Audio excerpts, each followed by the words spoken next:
अवतार। तो मूवी की स्टार्टिंग में हम देखते हैं एक आदमी को जिसका नाम जैक होता है। वो एक पोर्ट में होता है और ये एक स्पेस पोर्ट था जो कि स्पेस में ट्रेवल किया करता था। यहाँ पर इस आदमी को काफी देर बाद होश आया था। ये इस बोट में ऑलमोस्ट 6 साल से था, लेकिन इसकी टांगे पैरालाइज हो चुकी थी। लेकिन यहाँ पे हमें पहले तो समझ नहीं आता कि आखिर जैक एक स्पेस में क्या कर रहा है और किस लिए आया गया है। लेकिन फिर हम पास्ट में कुछ सीन्स देखते हैं जिससे सारी की सारी स्टोरीज क्लियर हो जाती है। जैक का एक ट्विंस ब्रदर था जो बहुत ही अच्छा साइंटिस्ट था और वो स्पेस में जाना चाहता था। उसको नई नई चीजें डिस्कवर करने का बहुत शौक था, लेकिन उसकी कुछ लोगों से लड़ाई हो गई। कुछ पैसों के खातिर उसको मार दिया गया।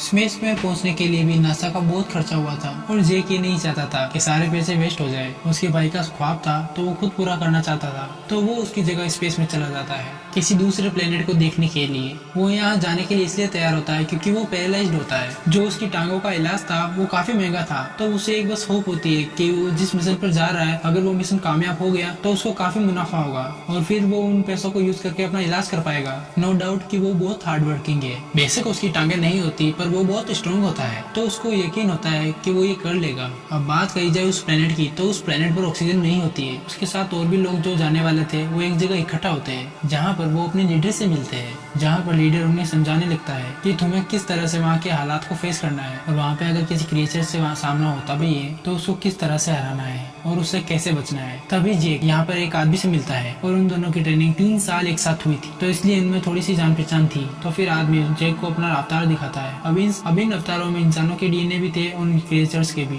उस प्लेनेट पर रहा करते थे और जहाँ पर ये लोग जा रहे थे। फिर उनका प्रोजेक्ट स्टार्ट होता है, पर तभी वहाँ पर उस प्रोजेक्ट के लीडर आते हैं। वो सीधा इस प्रोजेक्ट के हेड के पास जाते हैं जो कि एक बिजनेसमैन होता है। उसी ने ये प्रोजेक्ट स्टार्ट किया था। वो उन्हें कहती है कि तुम्हें जैक को लाने का क्या मकसद था, तो वो हेड उसे बताता है कि इसमें कोई प्रॉब्लम नहीं है, जैक समझदार है और तुम्हें क्या पता भी है कि हम उस प्लेनेट पर क्यों जा रहे हैं। वो उसको एक कीमती स्टोन दिखाता है। वो कहता है कि हम उस प्लेनेट से ये स्टोन लेंगे। ये 1 केजी स्टोन 100 करोड़ का बिकता है, यानी इसका सिर्फ 10 ग्राम 1 करोड़ का बिकेगा। वो उससे कहता है कि जो कुछ भी हो रहा है तुम खामोशी से होने दो। फिर अगले दिन हम देखते हैं कि जैक को एक मशीन से भेजा जाता है जिससे वो अवतार बन के बाहर आता है। उसको अवतार की बॉडी में शिफ्ट कर दिया गया था, जिसे पाकर वो बहुत खुश था। लंबे लंबे कान, लंबे लंबे बाल, लंबे लंबी दूम, लंबी सी चोटी और नीले रंग का शरीर, जिससे वो काफी खुश था। फिर जैक किसी से मिलता है, तब वो जैक की काफी तारीफ करता है क्योंकि जैक पहले फौज में था, तब उसकी एक्टिविटीज काफी अच्छी थी। तब वो उसे कहता है कि तुम बहुत आगे जा सकते हो। वो कहता है कि तुम उस प्लेनेट पे जाके उन लोगों से काफी ज्यादा टाइम स्पेंड करना, क्योंकि तुम जितना टाइम उनके साथ स्पेंड करोगे वो उतना ही तुम पे ट्रस्ट करने लगेंगे। और तुम जानते हो ना, इस प्रोजेक्ट का हेड यही चाहता है कि तुम वहाँ से ज्यादा स्टोन्स निकाल सको। इसके लिए उन क्रीचर्स को पहले वहाँ से हटाना होगा। अगर तुम ये काम कर लो तो काफी अच्छी बात होगी, लेकिन अगर 3 महीने के अंदर तुमने ये काम नहीं किया तो हमें मजबूरन ना चाहते हुए भी वहाँ पर हमला करना होगा और फिर एक जंग छिड़ जाएगी, क्योंकि वो स्टोन तो हमें पाना ही पाना है। वो इससे कहता है कि इसके बदले में मैं तुम्हें तुम्हारी टांगे भी ठीक करा के दूंगा। फिर इस चीज के लिए जैक मान जाता है। वो लोग इस प्लेनेट पर पहुंच जाते हैं। वहाँ पर जागते ही जैक, जो कि एक अवतार होता है, वो काफी खुश होता है। वो वहाँ की चीजों को छूने लगता है। तभी वो देखता है कि वहाँ पर बड़े बड़े जानवर है। फिर एक अजीब सा जानवर उनके पीछे पड़ जाता है, तो जैक एक चढ़ने में छलांग लगा देता है। लेकिन अब वो अपनी टीम से अलग हो चुका था। वहाँ पे जैक अपने लिए एक चीजा तैयार करता है और इस तरह उसकी टीम उसे काफी ढूंढती है, लेकिन उनको जैक नहीं मिलता।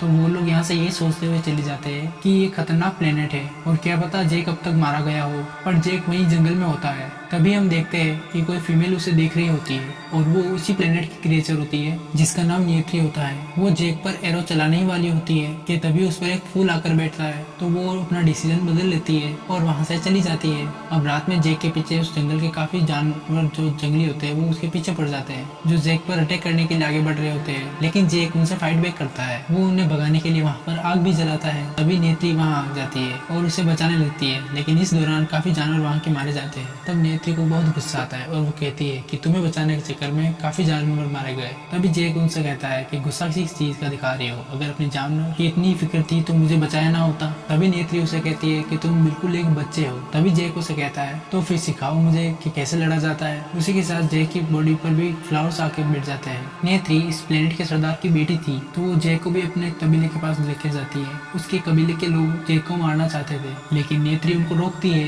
ये बात बाकी क्रिएचर्स को अच्छी नहीं लगती। तब ये बात एक और क्रिएचर को अच्छी नहीं लगती। ये वही क्रिएचर होता है जो कि आगे जाकर इस कबीले का सरदार बनने वाला था। लेकिन नेत्री की माँ, जो वहाँ की रानी होती है, वो कहती है कि मैं तुम्हें इजाजत देती हूँ कि तुम जैक को चीजें सिखा सकती हो। दूसरी तरफ हम देखते हैं कि जैक की असली दुनिया में आंख खुलती है उसी पोर्ट में, तो वो सब लोगों को बता बताने लगता है कि मैंने उन लोगों का ट्रस्ट जीतने के लिए पहला स्टेप तो पार कर लिया, जिसे सुनकर सब लोग काफी खुश होते हैं। अब नेत्री जैक को काफी चीजें सिखाने लगती है, जैसे हॉर्स राइडिंग वगैरह। दूसरी तरफ हम इस टीम के लीडर को देखते हैं, जो कि अपनी टीम को लेकर इस जगह पे आ जाते हैं। वहाँ पर इनका एक छोटा सा कैबिन होता है पहाड़ों के ऊपर, जो कि बादलों में उड़ सकते थे। ये बहुत ही खूबसूरत नजारा था। तो फिर जैक की ट्रेनिंग आहिस्ता आहिस्ता शुरू हो जाती है। फिर धीरे धीरे जैक की काफी अच्छी ट्रेनिंग हो जाती है और वो वहाँ की सभी बातें सीख जाता है। हॉर्स राइडिंग करना, वहाँ पे शिकार कैसे करना है, और सबसे बड़ी बात कि नेचर से कैसे प्यार करना है। अब नेत्री जैक को एक जगह पर लेकर जाती है, जहाँ पर वो उसको एक परिंदे से मिलवाती है। वो उसे कहती है कि ये उड़ सकता है और पता है कि इसकी खासियत क्या है, कि ये अपना राइडर खुद ही चुनता है और फिर सारी जिंदगी उसी के साथ सिंसियर रहता है और फिर उसी को लेकर उड़ता है और इसके अलावा किसी को नहीं चुनता। फिर वो कहती है इसमें खतरे वाली बात ये है कि उसको चुनने से पहले तुम्हें भी बहुत केयरफुल रहना होगा, ये तुम्हें मार भी सकता है। अब ऐसे ही होता है, लेकिन जल्द ही उस परिंदे को चुन लेता है और उस पर काबू पाकर उड़ने लगता है। नेत्री और जैक अपने अपने परिंदे पर उड़ रहे होते हैं, काफी इंजॉय भी कर रहे होते हैं, लेकिन तभी उनके पीछे एक खौफनाक परिंदा पड़ जाता है। फिर ये लोग जल्दी से उससे लड़के उसे हरा देते हैं और अपनी जान बचा लेते हैं। तभी नेत्री जैक को बताती है कि ये मेरे इंसेस्ट की सवारी हुआ करती थी और इन पर सवारी करना बहुत मुश्किल है और इनके बारे में ये माना जाता है कि ये दुखों को खत्म कर सकते हैं और प्रोस्पेरिटी ला सकता है। अब जैक को यहाँ पर 3 महीने गुजर जाते हैं। तब कर्नल उसे वापस बुलाता है और कहता है कि जो मैंने तुम्हें कहा था, लगता है तुम वो भूल रहे हो। तब जैक कहता है कि मैं नहीं भूल रहा, कि बस कल उनका एक इवेंट है और उस इवेंट में सारे लोग मुझे एक्सेप्ट कर लेंगे, यानी मैं भी उनका हिस्सा बन जाऊंगा। तो कर्नल कहता है अगर तुम ऐसा ना कर सके तो मैं तुम्हें वापस जमीन पर भेज दूंगा। तो जैक कहता है कि आप टेंशन नहीं ले, मैं उनको उनकी जगह से वहाँ पर दोस्ती करके हटा दूंगा। तो कर्नल कहता है कि चलो देखते हैं। अगला दिन आ जाता है और वो इवेंट होता है और वो सब लोग यानी उस प्लेनेट पे रहने वाले सारे क्रिएचर्स जैक को एक्सेप्ट कर लेते हैं। फिर वो जैक को LS3 दिखाते हैं, वो वहाँ का सबसे प्योर ट्री होता है और वो हमेशा ग्लो किया करता था। यहाँ पर नेत्री जैक को यह भी बताती है कि तुम चाहो तो इस कबीले में से किसी भी लेडी को चुन सकते हो। तो जैक उसे कहता है कि मुझे तो तुम अच्छी लगती हो और यहाँ पे नेत्री मुस्कुरा देती है। तभी हम देखते हैं कि कर्नल वहाँ पे उस दुनिया को तबाह करने में लगा है, क्योंकि वो अपना काम शुरू करने वाला होता है, जिससे सारे कबीले वालों को गुस्सा आ जाता है और जैक उनको रोकने की काफी कोशिश करता है, लेकिन इंसान तो रुक ही नहीं रहे थे। ये सब देखकर वो क्रिएचर्स जो उस कबीले का सरदार बनने वाला था, वो जैक पर हमला कर देता है और नेत्री उसे बचाती है। अब उस प्रोजेक्ट की लीडर कर्नल से कहती है कि जरूरी नहीं है कि तुम के दुनिया में खड्डे खोद कर और पेड़ों को गिरा कर ये स्टोन हासिल करो, क्या पता स्टोन चारों तरफ हो। तभी जैक भी आ जाता है, जो आकर के कर्नल को समझाता है और इस प्रोजेक्ट के हेड से भी कहता है कि आप लोगों को ये स्टोन क्यों चाहिए। वो लोग नेचर को बहुत पसंद करते हैं, वो कभी भी ऐसे नहीं जाने वाले। तो कर्नल कहता है कि हमें इससे फर्क नहीं पड़ता, अगर वो नहीं जाएंगे तो मैं तुम्हें पहले ही बता चुका हूँ कि हम जंग करेंगे और कल सुबह ऐसा ही होगा। लीडर और जैक उनको समझाने की काफी कोशिश करते हैं, लेकिन कर्नल तो सुन ही नहीं रहा होता। वो बस उनको इतना सा मौका देता है कि तुम लोग अपने अवतार में वापस एक बार जा सकते हो और उनको डील कर सकते हो, कि तुम लोगों के पास आखिरी मौका है। उस प्रोजेक्ट के लीडर और जैक अपने अपने अवतार में चले जाते हैं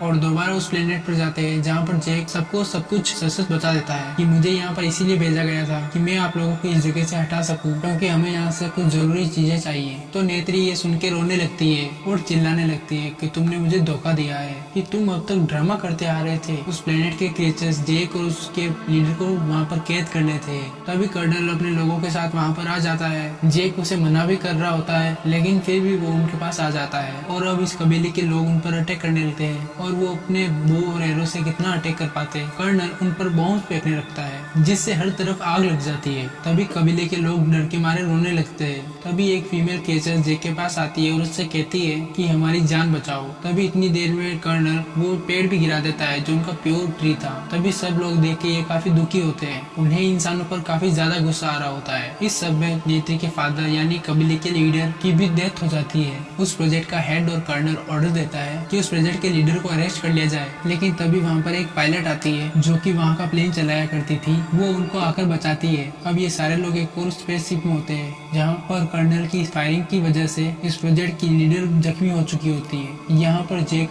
वापस अपने अवतार में आ जाता है, लेकिन जैक देखता है कि यहाँ के सारे लोग किसी और जगह पर चले गए और वो वहीं पर होता है जहाँ पर उनका प्योर ट्री गिर चुका था। उन्हें लग रहा था कि जैक जैसे भाग चुका है और वो इनकी मदद के लिए कभी नहीं आएगा, लेकिन अब की बार जैक उसी परिंदे पर सवारी करता हुआ आता है, जिस पर नेत्री के एंसेस्टर्स ने सवारी की। उन लोगों का यही मानना था। अब की बार जैक उसी परिंदे पर सवारी करता हुआ आता है जिस पर नेत्री के एंसेस्टर्स ने सवारी की, पर लोगों का यही मानना था कि जो उस परिंदे पर सवारी करेगा वो गम के बादलों को भी हटा सकेगा, यानी प्रोस्पेरिटी ला सकेगा। तो जैक जब उन परिंदे पर इनके पास आता है तो वो सब लोग काफी खुश होते हैं। तो वो लोग ये सोचते हैं कि वाकई जैक दूर नहीं भागा था, बल्कि अब तो वो आ गया है हमारी मदद करने के लिए। तो नेत्री भी बहुत खुश होती है। तब जैक नेत्री के माँ से कहता है कि मेरी एक साथी जख्मी है, क्या उसे बचाने का कोई तरीका है? तो वो उसे बताती है कि हाँ, अगर वो अपने अवतार में वापस आ जाए तो चांसेस है, लेकिन पर एट लास्ट वो चाहकर भी प्रोजेक्ट लीडर को नहीं बचा पाते और उसी वक्त उनकी डेथ हो जाती है। तभी जैक इस कबीले में ऐलान करता है कि हम कर्नल के खिलाफ लड़ाई करेंगे। तो सब लोग उसकी तरफ हो जाते हैं और उसका साथ देने के लिए तैयार हो जाते हैं। क्रिएचर्स लोग आदमी की तुलना में बहुत ज्यादा कॉन्टेक्टिव होते हैं, जिसकी वजह से कर्नल भी डरा हुआ होता है। लेकिन मसला ये था कि उसके पास बहुत बड़े बड़े जंग के जहाज और वेपन्स थे, लेकिन जैक और बाकी सभी कबीले वालों के पास सिर्फ तीर कमान और एरोस। लेकिन जैक इस बात पर ज्यादा ध्यान नहीं देता, क्योंकि वो उस प्लेनेट को अच्छी तरह से जानता है और वो ठान लेता है कि जरूर वो उस प्लेनेट के लिए और नेचर के लिए लड़ेगा। वो उसी प्योर ट्रक के पास जाता है और उसे कहता है कि आप हमारी मदद करें, कर्नल यहाँ नेचर को तबाह करने आ रहा है, उसको यहाँ पे आने ही मत दीजिएगा। अब कर्नल अपना हमला कर देता है। वो बहुत ज्यादा आर्मी को अपने साथ लेकर आया था। वो सबसे पहला शूट फिर से उसी प्योर ट्रक के ऊपर करता है, लेकिन उससे पहले ही वहाँ के क्रिएचर्स वहाँ पर आ जाते हैं जिन्होंने अपने गोमतक को तैयार कर रखा था। जैक भी ब्लू परिंदे पर आ रहा होता है। उन सब के पास तीर कमान था और लेकिन इसी कारण जैक के ऊपर वो साथी लोग भारी पड़ रहे थे अपने एडवांस वेपन्स और स्किल्स की वजह से। लेकिन दूसरी तरफ प्लेनेट के क्रिएचर्स में काफी ज्यादा स्ट्रेंथ थी, क्योंकि वो अपने विल पावर को सबसे आगे रखते थे। यही उनकी सबसे स्ट्रॉन्ग बात थी। कर्नल वहाँ पर क्रिएचर्स पर काफी ज्यादा अटैक करने लगता है। तभी वहाँ पर वो फाइटर पायलट आती है, लेकिन इससे पहले कि वो जैक को बचा पाती, कर्नल उस पर भी फायरिंग शुरू कर देता है, जिसकी वजह से नेत्री का वो परिंदा भी जख्मी हो जाता है। फिर काफी तबाही होने लगी है। इस फायरिंग की वजह से इस कबीले का नया सरदार भी माना जाता है, जो कि जैक का मजाक उड़ाया करता था। अब कर्नल का टारगेट होता है वही प्योर ट्री, क्योंकि उस पर वो हमला करके इन सब लोगों पर कंट्रोल करना चाहता था। इन सब में नेत्री भी काफी घबराई हुई होती है, लेकिन यहाँ भी इससे पहले कि उस ट्री पर कोई हमला करता, जैक की दुआ कबूल हो जाती है, जो कि उसने उसी प्योर ट्री के सामने की। तभी दूसरी ओर से भी काफी सारे बड़े बड़े परिंदे आने लगते हैं, जिन पर गोलियों का भी कोई असर नहीं हो रहा था। वो कर्नल पर और उन सभी लोगों पर हमला कर देते हैं जिन लोगों ने वेपन्स पकड़े होते हैं। उन सब पर अटैक करने लगते हैं और उनके वेपन्स गिराने लगते हैं। जिस जहाज से ये लोग एक्सप्लोजन करने वाले थे, जैक उस पर हमला करके उसे गिरा देता है। वो जहाज तबाह हो जाता है, जिसके कारण एक्सप्लोजन होने से भी बच जाता है। अब जैक कर्नल के जहाज पर भी हमला करता है, जिससे उसका जहाज भी तबाह हो जाता है। तभी कर्नल अपनी जहाज से जंप लगा देता है, लेकिन जैक पेड़ों में अटक कर बच जाता है। तभी कर्नल को जैक नजर आता है, जो कि जैक का ह्यूमन वर्जन होता है, जो कि अभी तक बेहोश था। तो वो सोचता है कि उस पर हमला करके जैक को ही मार डाले। इससे जैक के मरने के बाद उसका अवतार का कैरेक्टर भी खत्म हो जाएगा। लेकिन इससे पहले ही वहाँ नेत्री आ जाती है। वो कर्नल से काफी लड़ती है, लेकिन यहाँ पर वो काफी कमजोर पड़ रही होती है। फिर तभी वहाँ पर जैक आ जाता है। जैक कर्नल को अपने ह्यूमन वर्जन को मारने से रोकता है, लेकिन कर्नल उसकी चोटी पकड़ लेता है और उसे हवा में उठा लेता है। उसे काफी ब्लैकमेल कर रहा होता है कि मैं अब तुम्हें मार डालूंगा। लेकिन इससे पहले कि कर्नल जैक को हाथ भी लगाता, तभी वहाँ नेत्री अपना तीर चलाती है, जो कि सीधा कर्नल को लगता है और इस बार कर्नल वाकई में मारा जा चुका था। तभी जैक भी बेहोश हो जाता है, क्योंकि उसे भी चोट आई थी और वो अपने ह्यूमन वर्जन में कैबिन में वापस आ जाता है। उसे सांस नहीं आ रहा होता, क्योंकि यहाँ पर ऑक्सीजन काफी कम होती है। लेकिन तभी यहाँ पर नेत्री आ जाती है और उसके ऑक्सीजन मास्क लगाती है। फिर एक दूसरे के सामने दोनों स्माइल करते हैं, क्योंकि नेत्री ने जैक की जान बचाई थी। जैक ने नेत्री का प्लेनेट मूवी के लास्ट सीन में हम देखते हैं कि बाकी सभी इंसानों को अर्थ पर वापस भेज दिया जाता है और सिर्फ जैक को वहाँ पर रखा जाता है और उसके साथ कुछ सेलेक्टेड लोगों को, जो कि इन क्रिएचर्स के साथ मिलकर रहने वाले थे, क्योंकि जैक को उसकी बॉडी से निकाल के हमेशा के लिए इसी अवतार में बदल दिया था। और अब वो नेत्री के साथ इस प्लेनेट में काफी खुश होता है और इसी के साथ इस मूवी का एंड होता है। तो दोस्तों, अगर आप इस चैनल पर नए हो तो चैनल को सब्सक्राइब जरूर करिएगा और आपको ये मूवी कैसी लगी हमें कमेंट करके जरूर बताइएगा। थैंक